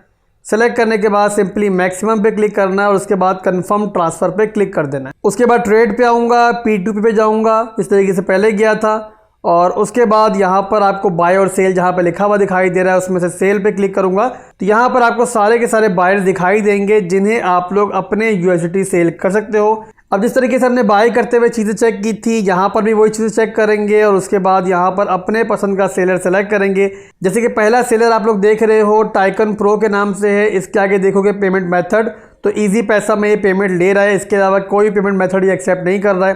तो यहाँ पर अगर आप ईजी पैसा को एक्सेप्ट कर रहे हो, आप लोग ईजी पैसा में पेमेंट चाहते हो, तो आप लोगों ने सिंपली सेल पे क्लिक करना है और उसके बाद यहाँ पर आप लोगों ने अपनी क्वांटिटी लिखनी है। मिसाल के तौर पे 150 USDT में सेल करना चाह रहा हूँ तो मैंने 150 लिखा है यहाँ पे। उसके बाद नीचे आऊँगा, पेमेंट मेथड सेलेक्ट कर लूँगा अपना जो मेरे पास मौजूद है ईजी पैसा का, और उसके बाद यहाँ पर सेल USDT पे क्लिक करूँगा। जिस तरीके से आप लोग पेमेंट करके पेड पे क्लिक करते हो वैसे ही अगला बंदा पेमेंट करेगा, पेड पे क्लिक करेगा तो आपके पास अलर्ट आ जाएगा कि अगले बंदे ने पेमेंट कर दी है और पेड पे क्लिक कर दी है। उसके बाद आप लोगों ने अगले बंदे पे ट्रस्ट नहीं करना है, आपने अपने बैंक अकाउंट को चेक करना है। अगर आपके बैंक अकाउंट में पेमेंट आ चुकी है, चेक करने के बाद ही आप लोगों ने रिलीज़ पे क्लिक करना है। रिलीज़ पे क्लिक कर दिया, आपके USDT रिलीज़ हो गए तो उसके बाद आप कुछ नहीं कर पाओगे। इसलिए पूरी तसल्ली करना, अगले बंदे की बातों में नहीं आना, अपने अकाउंट को थ्रोली चेक करना और उसी के बाद अपने USDT जो है वो आपने रिलीज़ करने हैं। इसके अलावा अगर आप लोग कभी अपनी P2P की हिस्ट्री चेक करना चाहो कि मैंने कब कब कितना बाय किया, कितना कितना सेल किया, तो उसके लिए टॉप पर आपको 3 डॉट्स दिखाई दे रहे हैं, इस पर क्लिक करेंगे ना तो यहाँ पर ऑर्डर हिस्ट्री लिखा हुआ है। ऑर्डर हिस्ट्री पे क्लिक करेंगे तो यहाँ पर आपको पेंडिंग लिखा हुआ दिखाई दे रहा है, कंप्लीट लिखा हुआ दिखाई दे रहा है। अगर कोई ऑर्डर आपका पेंडिंग में होगा तो पेंडिंग में यहाँ पर आ जाएगा लिखा हुआ। पेंडिंग में कोई अकाउंट नहीं है तो आप कंप्लीट पे क्लिक करोगे तो तमाम ऑर्डर्स जो आपने कंप्लीट कर दिए हैं, बाइंग की है, सेलिंग की है, सारे के सारे ऑर्डर आपके यहाँ पर आ जाएंगे। अब यहाँ पर मैं आपको अपना एक सेल का ऑर्डर दिखाता हूँ। यहाँ पर देखो तो मैंने 2 लाख रुपए की USDT जो है वो सेल किए हैं। मैं यहाँ पे क्लिक करूँगा ऑर्डर पे तो डिटेल आपके सामने आ जाएगी। चैट पे क्लिक करूँगा तो यहाँ पर आप देखो कि अगले बंदे ने मुझे पेमेंट की है, स्क्रीनशॉट सेंड किया है, तभी मैंने उसको USDT रिलीज़ की है। तो P2P से बाय और सेल करना हमने सीख लिया है। अब बारी है 2 एक्सचेंजेस के दरमियान ट्रांजैक्शन की। जिस तरीके से आम हालात के अंदर हम लोग अपने बैंक से किसी जानने वाले के बैंक के अंदर पैसे भेजते हैं ना, और कभी कभी किसी से पैसे मंगवाते हैं, तो वैसे ही अगर आप चाहो तो बाइनेंस के ऊपर किसी और एक्सचेंज से कॉइन्स मंगवा भी सकते हो, ट्रांसफ़र भी कर सकते हो और बाइनेंस से किसी दूसरे एक्सचेंज पर भेज भी सकते हो। मिसाल के तौर पे बिटगेट एक्सचेंज पर मेरे पास कुछ यूएसडीटी पड़े हुए हैं, मुझे लेके आने हैं बाइनेंस एक्सचेंज के ऊपर, यानी कि बाइनेंस के ऊपर डिपॉजिट करना है। तो उसके लिए मुझे क्या करना पड़ेगा, बाइनेंस से डिपॉजिट एड्रेस लेना पड़ेगा। उसके लिए मैं पहले क्लिक करूंगा डिपॉजिट के ऊपर। यहाँ पर अगले पेज के ऊपर मुख्तलिफ क्रिप्टोज मौजूद हैं, मुझे सेलेक्ट करनी है कौन सी क्रिप्टो मुझे वहाँ से यहाँ लेके आनी है, और मैंने यूएसडीटी सेलेक्ट कर लिया है। अगर आपको यहाँ दिखाई ना दे तो आप सर्च कॉइन्स में जाके यूएसडीटी लिख लेना, तो आपके पास यूएसडीटी लिखा हुआ आ जाएगा। यहाँ पर क्लिक करके फिर दोबारा कॉइन लिस्ट पे जो नीचे यू लिखा हुआ आ रहा है वहाँ क्लिक करके आपके सामने अगला पेज खुलेगा। अब इस पेज के ऊपर हमें एक नेटवर्क सेलेक्ट करना है। किसी भी कॉइन को ट्रांसफर करने के लिए हमें कोई ना कोई नेटवर्क लाजमी सेलेक्ट करना पड़ता है और उसकी एक ट्रांजैक्शन फीस होती है, और नॉर्मली लोग ट्रांजैक्शन फीस की बेस पर ही अपना नेटवर्क सेलेक्ट करते हैं। जैसे कि यूएसडीटी के केस में यहाँ पर पूरी आपको लिस्ट दिखाई दे रही है और तमाम नेटवर्क की ट्रांजैक्शन फीस जो है वो डिफरेंट है। इस लिस्ट में सबसे महंगा जो पड़ता है ना हमें, वो पड़ता है इथीरियम का ERC20। तो लोग नॉर्मली इसको इस्तेमाल नहीं करते, और सबसे ज़्यादा इस्तेमाल जो किया जाता है ना वो किया जाता है TRC20। एक तो इसकी ट्रांजैक्शन फीस कम है, और सेकंड तमाम तकरीबन एक्सचेंजेस पर ये मौजूद भी है। इसकी ट्रांजैक्शन फीस $1 है, बट इस ट्रांजैक्शन के लिए मैं इस्तेमाल करूंगा BNB की स्मार्ट चेन। तमाम एक्सचेंजेस पे नेटवर्क मौजूद नहीं होता है, बट बिटगेट पर मौजूद है, इसलिए मैं इसका इस्तेमाल कर रहा हूं। अब इस स्टेप पर दोस्तों आपको एक और बात का ध्यान रखना है, अगर इस स्टेप पे गलती कर दोगे तो अपनी क्रिप्टो को लूज कर दोगे, जिससे फिर रिकवर करना तकरीबन नामुमकिन हो जाता है। और वो ये है कि जैसे कि बिटगेट से मैं बाइनेंस के ऊपर लाना चाह रहा हूँ ना अपनी क्रिप्टो को, तो यहाँ पर नेटवर्क सेलेक्ट जो कर रहा हूँ यही नेटवर्क मुझे बिटगेट पर भी जाके सिलेक्ट करना है। अगर दोनों एंड्स के ऊपर डिफरेंट नेटवर्क होंगे तो मैं अपनी क्रिप्टो को लूज कर दूंगा। तो यहाँ पर मैंने BNB स्मार्ट चेन को सिलेक्ट कर लिया है। उसके बाद यहाँ पर मेरे सामने एक एड्रेस आ चुका है, ये एड्रेस मुझे यहाँ से कॉपी करना है और दूसरी एक्सचेंज पर जाऊँगा तो वहाँ से विड्रॉ करते हुए सेम एड्रेस डालना है। तो यहाँ सिंपली मैंने कॉपी कर लिया है इसको। अब यहाँ पर किसी दोस्त वगैरह से अगर आप लोगों ने कभी क्रिप्टो मंगवानी हो ना, तब भी आप लोग यही एड्रेस दोगे, बस ये ज़रूर बताओगे अगले को कि कौन सी नेटवर्क का ये एड्रेस है, ताकि वो भी वही नेटवर्क सेलेक्ट करे और इस तरीके से सक्सेसफुली आप लोगों की ट्रांजैक्शन हो जाए। तो एड्रेस यहाँ से मैं कॉपी कर रहा हूँ और उसके बाद बिटगेट एक्सचेंज खोलता हूँ। मज़ीद फर्दर मैं बताता हूँ किस तरीके से वहाँ से मैंने विड्रॉ किया है। तकरीबन तमाम एक्सचेंजेस का तरीका सेम ही होता है। वैसे यहाँ पर भी देखोगे तो बिटगेट के ऊपर वॉलेट की जगह नीचे एसेट्स लिखा हुआ है, इस पर क्लिक कर लूँगा और यहाँ से अब मुझे क्या करना है, विड्रॉ करके बाइनेंस पे लेके जाना है ना। तो विड्रॉ पे आऊँगा और यहाँ पे सिंपली मैं USDT सेलेक्ट करूँगा। उसके बाद यहाँ मुझे नेटवर्क सेलेक्ट करना है, वो ध्यान से मैं BEP20 यानी कि बाइनेंस स्मार्ट चेन सेलेक्ट कर लूँगा और उसके बाद नीचे आऊँगा विड्रॉल एड्रेस के अंदर वो एड्रेस जो वहाँ से मैंने कॉपी किया था वो डाल दूंगा। अब उसके बाद नीचे आके यहाँ से जो अमाउंट मुझे विड्रॉ करना है वो मैं यहाँ पे लिख लूँगा और उसके बाद सिंपली विड्रॉ पे क्लिक कर लूँगा। अब यहाँ पे कंफर्म करूँगा। आखिरी स्टेप है यहाँ पर सिक्योरिटी वेरिफिकेशन का। यहाँ पर आपकी ईमेल आईडी पे मोबाइल नंबर पर एक कोड भेजा गया है, वो यहाँ पे लिखूँगा, कंफर्म करूँगा तो यहाँ से अमाउंट विड्रॉ होके बाइनेंस पे चला जाएगा। तो ये तरीका था बाइनेंस पे किसी और एक्सचेंज से कॉइन्स को लेकर आने का। अगर बाइनेंस से कॉइन्स को किसी और एक्सचेंज पे लेके जाना चाह रहे हो तो सेम आप प्रोसेस को उल्टा कर दोगे, यानी कि जिस तरीके से बाइनेंस से हमने एड्रेस कॉपी किया था और बिटगेट पे जाके डाल के वहाँ से विड्रॉ किया था, वैसे ही आप बिटगेट एक्सचेंज या किसी भी एक्सचेंज से अपने एड्रेस को कॉपी करके बाइनेंस पे लेके आओगे और विड्रॉ पे क्लिक करोगे। विड्रॉ पे क्लिक करने के बाद अपना कॉइन सेलेक्ट करोगे, यहाँ पर नेटवर्क सेलेक्ट करोगे, एड्रेस को यहाँ पे लिखोगे जिस तरह पहले लिखा था, नेटवर्क सेलेक्ट करोगे, मैक्सिमम करके विड्रॉ पे क्लिक करोगे, वेरिफिकेशन करोगे तो आपकी बाइनेंस से विड्रॉ होके अमाउंट वहाँ चला जाएगा। तो अब बारी है सबसे इंपॉर्टेंट टॉपिक की और वो ये है किस तरीके से हमने क्रिप्टो में इन्वेस्टमेंट करनी है, किस तरीके से बाइंग करनी है, किस तरीके से सेलिंग करनी है। अब यहाँ पर दोस्तों आपको लास्ट में दिखाई दे रहा है होम के साथ में मार्केट्स लिखा हुआ, इस पर आप क्लिक करोगे तो आपके सामने एक और पेज खुल जाएगा। पहला यहाँ पर आपको फेवरेट्स लिखा हुआ दिखाई दे रहा है।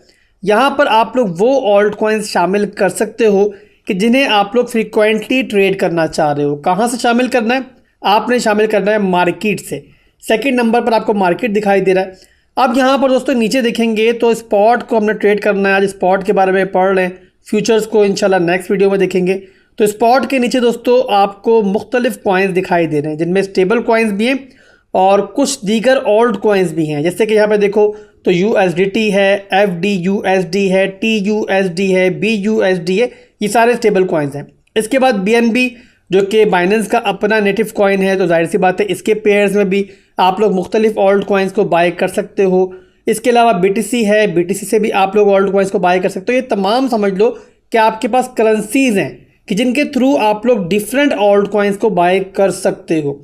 अब क्योंकि दोस्तों मैंने आपको बताया है, सजेस्ट किया है कि आप लोग USDT को स्टार्टिंग में यूज़ करो, तो आप लोगों ने जाहिर सी बात है P2P से USDT बाय किए होंगे। तो इसीलिए इसी के नीचे जो हमारे पास ऑल्ट कॉइन्स हैं उनको देखेंगे तो यहाँ पर आपको दोस्तों सैकड़ों ऑल्ट कॉइन्स दिखाई दे रहे हैं। ये तमाम के तमाम वो ऑल्ट कॉइन्स हैं जो बाइनेंस पर मौजूद हैं। हर एक्सचेंज पर डिफरेंट ऑल्ट कॉइन्स होते हैं। कुछ ऑल्ट कॉइन्स क्योंकि बहुत अच्छे होते हैं, उनकी टीम अच्छी होती है, उनका मार्केट कैप बड़ा होता है, तो वो आपको तकरीबन तमाम एक्सचेंजेस पे दिखाई देंगे। और कुछ ऑल्ट कॉइन्स ऐसे होते हैं कि जो थोड़ा स्मॉलर मार्केट कैप कॉइन्स होते हैं, तो वो आपको कुछ एक्सचेंजेस पे दिखाई देंगे और कुछ पर नहीं दिखाई देंगे। बहरहाल बाइनेंस पर जो ऑल्ट कॉइन्स मौजूद हैं उनकी पूरी की पूरी लिस्ट आपके पास मौजूद है। तो इनमें से कोई भी ऑल्ट कॉइन आप ख़रीद सकते हो। कोई भी ऑल्ट कॉइन अगर आपके पास पड़ा हुआ है तो यहाँ पर आके सेल कर सकते हो मार्केट प्लेस पे। तो अभी दोस्तों फिलहाल मैं बाय करने जा रहा हूँ BTC को। किस तरीके से बाय करना है, क्या क्या हमारे पास ऑप्शंस होंगे, ये सब चीज़ें मैं आपको आगे चल के बताने जा रहा हूँ। अब यहाँ पर एक चीज़ आप आगे देख लो, फिर आगे बढ़ते हैं। तो BTC के आगे दोस्तों आपको एक रेड कलर का बॉक्स दिखाई दे रहा है, किसी ऑल्ट कॉइन के सामने ग्रीन कलर का बॉक्स दिखाई दे रहा है। तो ये इंडिकेशन दे रहा है कि लास्ट 24 आवर्स के अंदर इसकी प्राइस में नेगेटिव चेंजिंग हुई है या पॉजिटिव चेंज हुई। जैसे कि आप लोग देखो तो इथीरियम की प्राइस में 0.39% का डेप्रिसिएशन हुआ है, यानी कि डिक्रीज हुई है प्राइस इसकी। उसी के मुकाबले पर आप लोग एक छोटे मार्केट कैप कॉइन को देखोगे, लूम को, उसकी प्राइस देखोगे तो 23% ये पंप हुआ है। तो वैसे ही दोस्तों पंप होने पे ग्रीन कलर का बॉक्स बन जाएगा, डंप होने पे रेड कलर का बॉक्स बन जाएगा। इससे आपको पहचानने में आसानी होगी कि किस ऑल्ट कॉइन के अंदर पॉजिटिविटी चल रही है और किस ऑल्ट कॉइन के अंदर इस टाइम प्राइस नेगेटिव चल रही है। बहरहाल यहाँ पर BTC को खोलता हूँ और उसी के अंदर आपको सिखाता हूँ किस तरीके से आप लोगों ने किसी ऑल्ट कॉइन को बाय करना है। अब BTC पे क्लिक कर दी दोस्तों मैंने, तो BTC का चार्ट इस टाइम मेरे पास ओपन हो चुका है। अगर तो आपको एनालिसिस आते होंगे तो जाहिर सी बात है आप यहाँ पर इस चार्ट पर आके एनालिसिस कर पाओगे। फिलहाल ये हमारा थोड़ा एडवांस टॉपिक है, एनालिसिस किस तरीके से करने हैं, कहाँ से बाउंस होता है, कहाँ पर हम लोगों ने सेल करना होता है, ये सारी चीज़ें हम आगे जाके लर्न करेंगे। फिलहाल आप ये समझ लो कि किसी बंदे ने आपको अगर कोई कॉइन बाय करने का बोला है या फिर किसी आप गुरु को देख रहे हो, उसने आपको ट्रेड दी है कि बाइंग कर लो इस पॉइंट के ऊपर, तो किस तरीके से आपने बाइंग करनी है। तो उसके लिए दोस्तों लास्ट में आप देखो 2 ऑप्शन है हमारे पास, बाय एंड सेल। हम पहले बाइंग सीखेंगे, उसके बाद सीखेंगे किस तरीके से हमने प्रॉफिट बुकिंग करनी है या फिर सेल करना है। तो बाय पे क्लिक करूंगा दोस्तों, तो यहाँ पर हमारे पास एक पैनल ओपन हो चुका है। अब यहाँ पर दोस्तों आप लोग देखो ना, तो यहाँ पर आपको पहला ऑप्शन बाय के नीचे दिखाई दे रहा है लिमिट का। अब लिमिट दोस्तों क्या होता है, लिमिट की मिसाल यूँ है, मैं चार्ट खोल के आपको दिखाता हूँ, आपको बेहतर तरीके से समझ में आएगा कि मिसाल के तौर पर प्राइस चल रही है अभी 26,573 चल रही है प्राइस, ठीक है। अब यहाँ पर मैंने चार्ट को बड़ा किया तो मैंने देखा कि यार जो सपोर्ट मिल रही है ना, वो मिल रही है हमें यहाँ पर 26,377 पे बाउंस मिल रहा है। तो मैंने यहाँ पे एक एडवांस बाय ऑर्डर लगा लिया है कि 26,370 पर जब प्राइस आए ना, तो मेरा एक बाय ऑर्डर जो है वो एग्जीक्यूट हो जाए। इससे क्या होगा दोस्तों कि उस टाइम जब प्राइस उस मौके पर आएगी तो आपको मैन्युअली आके ऑर्डर नहीं लगाना पड़ेगा। आप लोग सो रहे होगे, आप लोग नहा रहे होगे, खा रहे होगे, तो आपका जो लिमिट ऑर्डर है वो एग्जीक्यूट वहाँ पर हो जाएगा ऑटोमेटिकली। तो इसके लिए दोस्तों दोबारा बाय पे क्लिक करता हूँ और दिखाता हूँ किस तरीके से हमने लिमिट ऑर्डर लगाना है। तो लिमिट मैंने सेलेक्ट कर लिया, आपको समझ में आ गया कि लिमिट का मतलब क्या है। तो नीचे आऊँगा और मिसाल के तौर पे यहाँ पर मैंने एक बाय ऑर्डर लगा लिया कि 26,360 पर जो है ना मेरा एक बाय ऑर्डर जो है एग्जीक्यूट हो जाए। इसके नीचे दोस्तों बताना है हमें कितने BTC हमने बाय करने हैं। अब मिसाल के तौर पे एक BTC चल रहा है 26,576 का। अगर तो आपके पास इतना पैसा है और आप एक BTC बाय करना चाह रहे हो तो आप यहाँ पर 1 लिख लोगे। अगर आप लोग यहाँ बाय करना चाह रहे हो हाफ BTC तो आप 0.5 लिख लोगे, यानी कि जितने BTC बाय करने, अगर आप लोग BTC में प्राइस बताना चाह रहे हो तो BTC यहाँ पर उतने लिख लोगे। बट अगर आपके पास पड़े हुए सिर्फ $10, तो जाहिर सी बात है आप यहाँ पर नहीं बता पाओगे कि कितने BTC $10 में आते हैं। तो उसको कैलकुलेट करने का तरीका बहुत आसान है।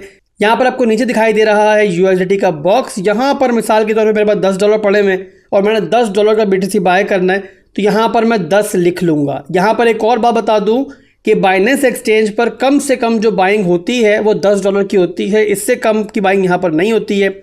और इसी के मुकाबले पर अगर दीगर एक्सचेंज की बात करेंगे तो हर एक्सचेंजेस का अपना रूल है। बिटगेट पे देखेंगे तो मेरा ख्याल है $5 में भी हो जाती है। हर एक्सचेंज जो है ना वो डिफरेंट आपको लिमिट देती है। बाइनेंस पर बहरहाल जो है $10 से कम की बाइंग नहीं होती है। तो बहरहाल मैंने यहाँ पर $10 जो है वो लिख लिए। इसके अलावा दोस्तों यहाँ पर आपको 25%, 50%, 75%, 100% लिखा हुआ दिखाई दे रहा है ना। इसका मतलब ये है कि टोटल जितने भी आपके पास USDT इस टाइम स्पॉट वॉलेट के अंदर पड़े हुए हैं, अगर आप चाह रहे हो कि मिसाल के तौर पर जैसे मेरे पास देखो तो यहाँ पर 253 USDT इस टाइम पड़े हुए हैं। मैं चाह रहा हूँ कि यार टोटल जो मेरे पास वॉलेट में पैसे पड़े हुए हैं ना, इसका 25% का मैं BTC यहाँ पर बाय कर लूँ। तो मैं यहाँ पर 25% पे क्लिक करूँगा तो मुझे इसने बता दिया है कि आपके पास जो 25% की वैल्यू बन रही है वो बन रही है 63.264 USDT। अब अगर तो मुझे इतने बाय करने तो मैं इतने बाय कर लूँगा। अगर मुझे मिसाल के तौर पे 75% बाय करने तो बता देगा मुझे वो कि 75% के हिसाब से आपके वॉलेट का बन रहा है $190, तो उस हिसाब से आप इतने की बाइंग कर लोगे। एनीवेज अगर आप लोग अपनी वैल्यू के हिसाब से बाय करना चाह रहे हो तो आप अपनी वैल्यू दोगे। जैसे कि यहाँ पर मैं $50 देता हूँ तो $50 की बाइंग मैं कर सकता हूँ। $10 दूंगा, $10 की बाइंग मैं कर पाऊंगा। तो यहाँ पर मैंने $10 लिख लिए और उसके बाद सिंपल जब मैं बाय BTC पे क्लिक करूंगा और कंफर्म करूंगा तो मेरा यहाँ पर लिमिट ऑर्डर लग जाएगा। कहाँ पर आ रहा है लिमिट ऑर्डर? तो यहाँ पर आप देखो तो टॉप पर आपको दिखाई दे रहा है कि BTC का एक लिमिट ऑर्डर लग चुका है 26,360 के लेवल पर। और जब भी प्राइस उस प्राइस पे जाएगी तो ऑटोमेटिकली मेरी यहाँ पर बाइंग $10 की हो जाएगी। अब यहाँ पर मैं सोच रहा हूँ कि यार 26,360 पे प्राइस पता नहीं जाएगी। तो मैं चाह रहा हूँ कि यार एक और ऑर्डर लगाता हूँ 26,400 पे कि पहली बाइंग मेरी वहाँ पर हो जाए और सेकंड बाय ऑर्डर जो मैंने ऑलरेडी लगा दिया हुआ है 26,360 पर वहाँ पर भी हो जाए। तो मैं यहाँ पर कई तरह के ऑर्डर्स लगा सकता हूँ, चाहो तो 100 ऑर्डर लगा सकता हूँ, वो आपकी मर्जी है। जैसे कि यहाँ मैं 25,000 का एक और बाय ऑर्डर लगाना चाह रहा हूँ तो 25,000 मैंने लिख लिया कि यहाँ जाके मेरा जो है बाइंग ऑर्डर एक और हिट हो जाए। यहाँ मैंने अमाउंट बताना है कितने $1 का बाय करना चाह रहा हूँ। मैं क्या चाह रहा हूँ यहाँ पर कि जो पहला मेरा बाय ऑर्डर था वो $10 का है, तो सेकेंड बाय ऑर्डर जो है ना यहाँ पर $20 का एग्जीक्यूट हो जाए। तो मैंने 20 लिख लिया यहाँ पर। उसके बाद सिंपली जिस तरीके से पहले मैंने बाय BTC पे क्लिक किया है वैसे ही अभी बाय BTC पे क्लिक करूँगा तो मेरा एक और ऑर्डर जो है लगने वाला है। मुझसे यहाँ पे कंफर्मेशन मांग रहा है, डिटेल्स बता रहा है कि आपने 25,000 की प्राइस पर एक बाय ऑर्डर लगाया है, इतने अमाउंट का BTC बन रहा है। और उसके लास्ट में आपको दिखा रहा है कि एस्टिमेटेड जो ट्रांजैक्शन फीस बन रही है वो आपकी इतनी बन रही है। बहुत मामूली फीस होती है तो इसकी बहरहाल आपने टेंशन नहीं लेनी है। तो कंफर्म पे क्लिक करूंगा तो यहाँ पर देखो तो मेरा अगला बाय ऑर्डर भी यहाँ पर $25,000 की वैल्यू पर लग चुका है। इस तरीके से दोस्तों आप जितने भी ऑल्ट कॉइन्स के अंदर लिमिट ऑर्डर लगाना चाहो आप आराम से लगा सकते हो। तो ये दोस्तों हो गया हमारा लिमिट बाय ऑर्डर। अब चलेंगे अगले ऑप्शन के ऊपर जो इससे नीचे है और वो है मार्केट ऑर्डर। मार्केट ऑर्डर दोस्तों क्या होता है कि यहाँ प्राइस चल रही है मिसाल के तौर पे इस टाइम $26,570। मैं चाह रहा हूँ कि मुझे नहीं वेट करना कि यार प्राइस ऊपर जाएगी या नीचे जाएगी। जो मुझे कन्फ्लुएंस मिला है जब भी किसी ने मुझे ट्रेड सिग्नल दिया उसके हिसाब से मुझे फौरी तौर पर बाइंग करनी है मार्केट प्राइस पे जो भी प्राइस चल रही है इस टाइम। तो मैंने यहाँ पे मिसाल के तौर पे $10 लिखा और सिंपल यहाँ पर बाय BTC पे क्लिक कर दिया। तो यहाँ पर क्या होगा दोस्तों कि $10 का मेरा BTC मार्केट प्राइस पर इस टाइम बाय हो चुका है। अब यहाँ पर बाइंग होके कहाँ पहुँचा है आपका कॉइन वो भी देख लो। तो लास्ट में आओगे नीचे तो आपको वॉलेट्स लिखा हुआ दिखाई दे रहा है, इस पर क्लिक करोगे। स्पॉट के अंदर आओगे तो आपको यहाँ पर देखो तो ये BTC आपको दिखाई दे रहे हैं कि 9.83 के BTC मेरे पास पड़े में और $10 में से बकाया जो पैसे थे वो ट्रांजैक्शन फीस में लग चुके हैं। तो इस तरीके से मेरे पास BTC अब यहाँ पर आ चुके हैं। तो यहाँ पर हमने लिमिट ऑर्डर लगाना भी सीख लिया है, मार्केट ऑर्डर भी लगाना सीख लिया है। तो यहाँ पर हम अगले ऑप्शन की तरफ बढ़ते हैं और वो है स्टॉप लिमिट का option. Stop limit buy order क्या होता है तो उसके लिए दोस्तों मैं आपको लेकर चलता हूँ अपनी नोटबुक पर, वहां पर आपको बेहतर तरीके से मैं समझा पाऊंगा। अब स्टॉप लिमिट बाय ऑर्डर दोस्तों क्या होता है मैं आसान से मिसाल दूंगा, आपको समझ में आ जाएगी। मिसाल के तौर पर करंट प्राइस चल रही है BTC की इस टाइम $26,300। अब यहाँ पर मैं एक लिमिट ऑर्डर लगाना चाह रहा हूँ, बट लगाना चाह रहा हूँ विद कंडीशंस, यानी कि मैं इसे कुछ कंडीशंस दूंगा वो फुलफिल होंगी तो ही मेरा एक लिमिट ऑर्डर जो है मार्केट में लगेगा। अब जैसे कि मैं कंडीशंस क्या दे रहा हूँ, मैं चाह रहा हूँ कि जब प्राइस इस तरीके से नीचे आए ना, क्रैश करे BTC और पहुँचे मेरा BTC लगभग $24,000 पे, यानी $24,000 मेरा हिट हो, मार्केट यहाँ तक क्रैश हो तो मेरा एक लिमिट ऑर्डर लगे $23,000 पे। अब जब तक प्राइस $24,000 पे नहीं आएगी मेरा ये लिमिट ऑर्डर जो है वो मार्केट में प्लेस नहीं होगा। क्लियर हो गया। अब इसको आप उल्टा भी कर सकते हो, जैसे कि प्राइस चल रही है अभी $26,300। मैं ये चाह रहा हूँ कि प्राइस यहाँ से पंप होके पहुँचे वो लगभग $27,000 पर, और तब मेरा एक ऑर्डर लगे, लिमिट ऑर्डर लगे मार्केट के अंदर $24,000 का। क्लियर हो गया कि मैंने एक लिमिट ऑर्डर दिया है बट विथ कंडीशंस दिया है। जब तक वो कंडीशन फुलफिल नहीं होगी तब तक मेरा लिमिट ऑर्डर मार्केट में नहीं लगेगा। बहुत आसान है, उम्मीद करता हूं कि आपको समझ में आ गया होगा। फिर भी समझ में नहीं आया तो कमेंट सेक्शन में मुझसे एंड में पूछ लीजिएगा। अब स्टॉप लिमिट दोस्तों लगाना किस तरीके से है वो भी आप लोग देख लो। तो स्टॉप लिमिट पहले आपने सेलेक्ट कर लिया है, उसके बाद स्टॉप में आपने वो प्राइस लिखनी है कि जहां तक मार्केट जाएगी तो ही हमारा लिमिट ऑर्डर जो है वो प्लेस होगा। मिसाल के तौर पर प्राइस चल रही है इस टाइम 26,574, और मैं यहाँ पर ये लिख रहा हूँ स्टॉप के अंदर कि प्राइस जब जाएगी ना 26,000 पे तो मेरा एक लिमिट ऑर्डर लगेगा 24,000 का। क्या समझ में आया आपको कि प्राइस जब 26,000 पे जाएगी, कंडीशन पूरी हो गई, उसके बाद हमारा लिमिट ऑर्डर लग गया 24,000 पर। अब 24,000 में मार्केट जाएगी तो मेरा लिमिट ऑर्डर लगा हुआ है एडवांस में, तो वहाँ मेरी बाइंग हो जाएगी। अब यहाँ पर आपने लिखना है अमाउंट, चाहे तो BTC में अमाउंट लिख लो, चाहे तो नीचे आप आकर USDT में अमाउंट लिख लो। मिसाल के तौर पे मैंने यहाँ पर $50 लिख लिया है, और लिखने के बाद सिंपली बाय BTC पे क्लिक करूँगा। ये यहाँ पर मुझे एक दफ़ा डिटेल्स बता रहा है जो मैंने सेलेक्ट की हैं, और उसके बाद सिंपली मैं कन्फर्म कर दूँगा। कन्फर्म करूँगा तो ये आपके सामने है कि मेरा स्टॉप लिमिट बाय ऑर्डर जो है वो प्लेस हो चुका है। तो बाय के अंदर लिमिट, मार्केट, स्टॉप लिमिट के जो बाय ऑर्डर्स हैं वो हमने लगाना सीख लिए। इसके बाद दो मजीद बाय ऑर्डर्स हैं, एक है ट्रेलिंग स्टॉप और एक है OCO। इन दोनों को फिलहाल के लिए आपको सीखने की ज़रूरत नहीं है, और ये बिल्कुल बिगनिंग लेवल की वीडियो है, तो यहाँ पर मैं इन दोनों को शामिल भी नहीं करूँगा। ये जो एडवांस ट्रेडर बन जाते हैं ना, उनके काम की चीज़ है। बाद में इसके ऊपर एक डेडिकेटेड वीडियो बना देंगे, ताकि जब आप लोग एडवांस लेवल के भी कोर्सेज कर लो तो फिर आप लोग उस वीडियो को देख लो, उससे फ़ायदा उठा लो। फिलहाल के लिए इस वीडियो में शामिल करूँगा तो वीडियो थोड़ी कॉम्प्लिकेटेड हो जाएगी और आप लोग कंफ्यूज हो जाओगे। तो आपको कंफ्यूज बिल्कुल भी नहीं करना है, इसलिए फिलहाल के लिए मैं इनको स्किप कर रहा हूँ। और अब हम चलते हैं सेल की तरफ। कॉइन को बाय करना मुख्तलिफ कंडीशंस के साथ, एडवांस में बाय ऑर्डर लगाना, ये सब आपने सीख लिया है। अब बारी है प्रॉफिट बुकिंग की, ताकि आप लोग कॉइन को ख़रीदने के बाद बेच भी पाओ आसानी के साथ, और मुख्तलिफ कंडीशंस भी लगा पाओ कि किस टाइम किस तरीके से आप बेचना चाह रहे हो। अब बाय के आगे सेल लिखा हुआ है, इस पर क्लिक करेंगे। यहाँ जो पहला ऑप्शन है हमारे पास वो है लिमिट का। जिस तरीके से बाय के अंदर हमने एक एडवांस में ऑर्डर लगाया था कि प्राइस नीचे जाए, मेरी प्राइस पर मिसाल के तौर पर 25,000 पर जाए तो वहाँ पर मेरी ऑटोमेटिकली बाइंग हो जाए, वैसे ही हम एक एडवांस में सेल ऑर्डर लगा सकते हैं। अगर मैंने BTC बाय कर लिए में और मैं चाह रहा हूँ कि मिसाल के तौर पर प्राइस जाए 28,000 पे, तो वहाँ मेरा एक ऑटोमेटिक सेल ऑर्डर प्लेस हो जाए, यानी कि मेरे जो BTC हैं वो वहाँ पर सेल हो जाए मार्केट प्राइस पर।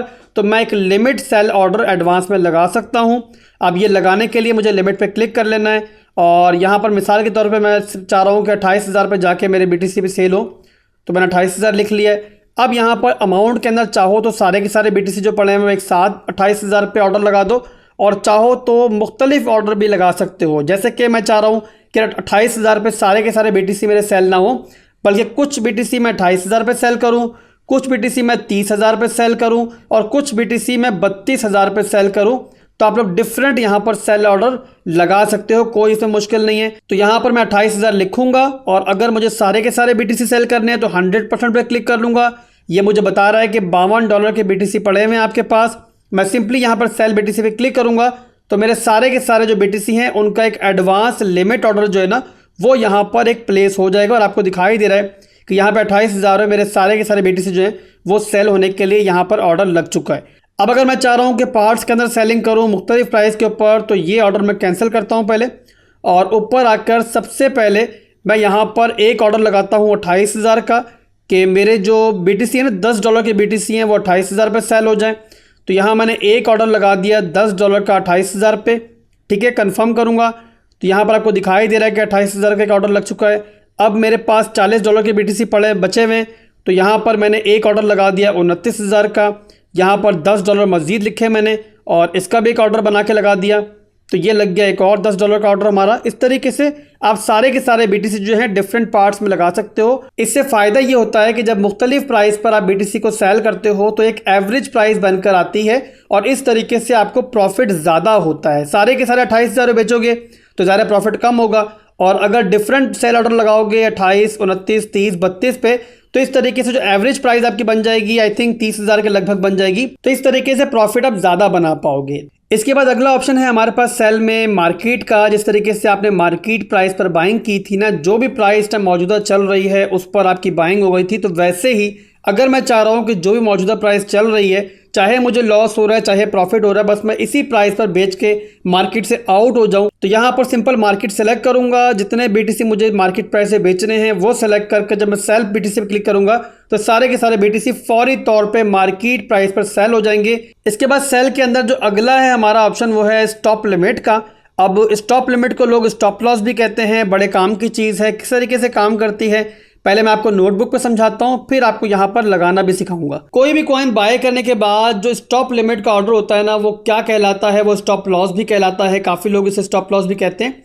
और ये किस तरीके से काम करता है मैं आपको बताने जा रहा हूँ। पहले तो आप समझ लो, फिर उसके बाद बताऊंगा कि ये लगाना चाहिए या नहीं लगाना चाहिए। अब अगर आपने बीटीसी बाय किया $100 का और आपकी एक सोच ये थी कि यार कल इसको बेच दूंगा, परसों बेच दूंगा, यानी लंबा इसको होल्ड नहीं करूंगा और थोड़ा सा प्रॉफिट कमाऊंगा और मार्केट से निकल जाऊंगा, तो जब भी आप लोग शॉर्ट टर्म की बाइंग करते हो ना, तो अच्छे से अच्छा ट्रेडर जो होता है ना, वो शॉर्ट टर्म की बाइंग जब भी करता है, इन्वेस्टमेंट की बात यहाँ पे नहीं हो रही है, बात हो रही है शॉर्ट टर्म की बाइंग की, यानी कल बेचना है, परसों बेचना है या महीने बाद बेचना है, यानी शॉर्ट टर्म के अंदर मैं सेल करना चाह रहा हूँ, तो मुझे दोस्तों एक स्टॉप लॉस भी लाजमी लगाना चाहिए। और स्टॉप लॉस का मतलब क्या होगा कि प्राइस अगर मेरे ऑपोजिट जाती है, यानी मेरी सोच से ऑपोजिट जाती है और नीचे गिरना स्टार्ट हो जाती है, ज़ाहिर है मुझे लॉस होना स्टार्ट हो जाएगा।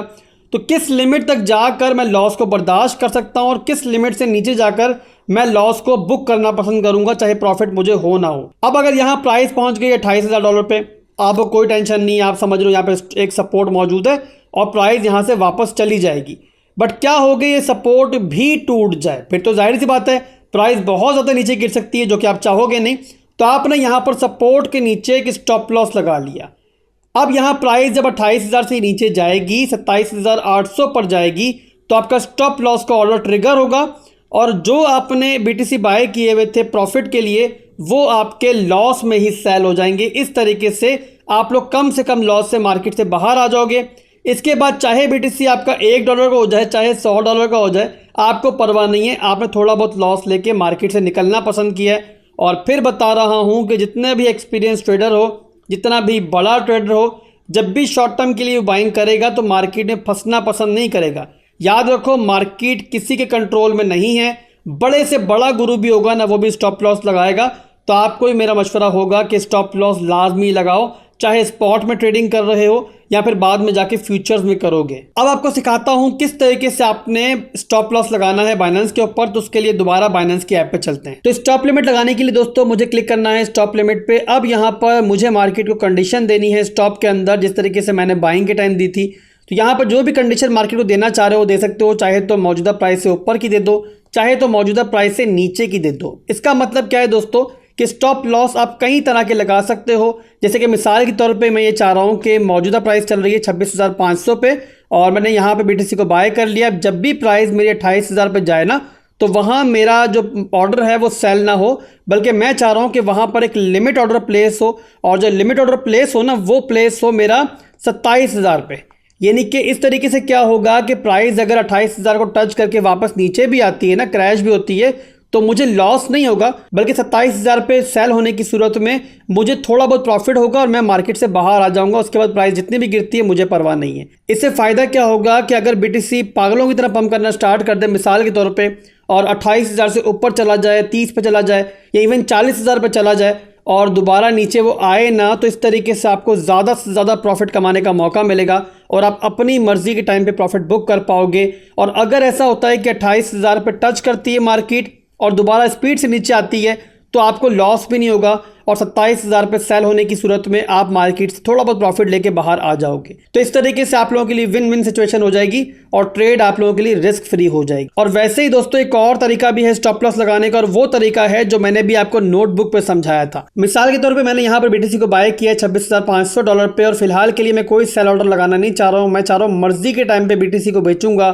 और उस टाइम के हिसाब से डिसाइड करूंगा कि मैंने बीटीसी को 30,000 में बेचना है या 32,000 में बेचना है। जब भी बेचना है वो डिसाइड उस टाइम कर लूँगा। बट अभी मैं यहाँ पर एक स्टॉप लॉस लगाना चाह रहा हूँ ताकि प्राइस अगर क्रैश हो जाए, मार्केट मेरे खिलाफ जाना स्टार्ट हो जाए तो कम से कम लॉस से मार्केट से बाहर आ जाऊं मैं और मुझे ज़्यादा लॉस ना हो, और ना ही मार्केट में मैं लंबा फंसूं कि यार मार्केट मिसाल के तौर पर 15,000 पहुंच गई है और मैं ये सोच रहा हूं कि यार पता नहीं कब वापस आएगी और वो अगले 1 साल तक वापस नहीं आई। तो ऐसी सूरत हाल से बचने के लिए लोग स्टॉप लॉस लगाते हैं, और ऐसा स्टॉप लॉस लगाने में मार्केट के बड़े से बड़े एक्सपीरियंस ट्रेडर भी कभी कभी गलती कर जाते हैं और उनको पता ही नहीं होता कि गलती वो खुद कर रहे हैं, और ब्लेम वो एक्सचेंज जो कर रहे होते हैं कि यार हमारा स्टॉप लॉस ट्रिगर ही नहीं किया और मार्केट बहुत नीचे क्रैश कर गई और हमारा जो माल है वो मार्केट में सेल ही नहीं हुआ, तो एक्सचेंज ने जी हमारे साथ मैनिपुलेशन की है। हालांकि गलती खुद की होती है और इनको स्टॉप लॉस लगाना ही नहीं आता। तो स्टॉप लॉस लगाने का प्रॉपर तरीका मैं आपको बताने जा रहा हूं, बड़े गौर से मेरी आपने बात सुननी है। मिसाल के तौर पे मेरे एनालिसिस के हिसाब से अगर 26,000 से नीचे मार्केट जाती है तो मेरे जो एनालिसिस है वो इनवैलिडेट हो जाएंगे और उसके बाद मैं मार्केट में रहना पसंद नहीं करूँगा। मैं चाहूँगा कि थोड़े बहुत लॉस के साथ मार्केट से बाहर आ जाऊँ। तो मैंने यहाँ पर स्टॉप के अंदर कंडीशन दे दी 26,000 की से, और लिमिट जो लगानी है ना आपने वो थोड़ी सी नीचे लगानी है, सेम प्राइस पर लिमिट नहीं लगानी है। यहीं पर लोग गलती करते हैं और 26,000 ही लिमिट में लिख देते हैं, जिसकी वजह से क्या होता है कि मार्केट अगर स्पीड से क्रैश होगी ना तो आपका जो स्टॉप लॉस है वो ट्रिगर ही नहीं होगा।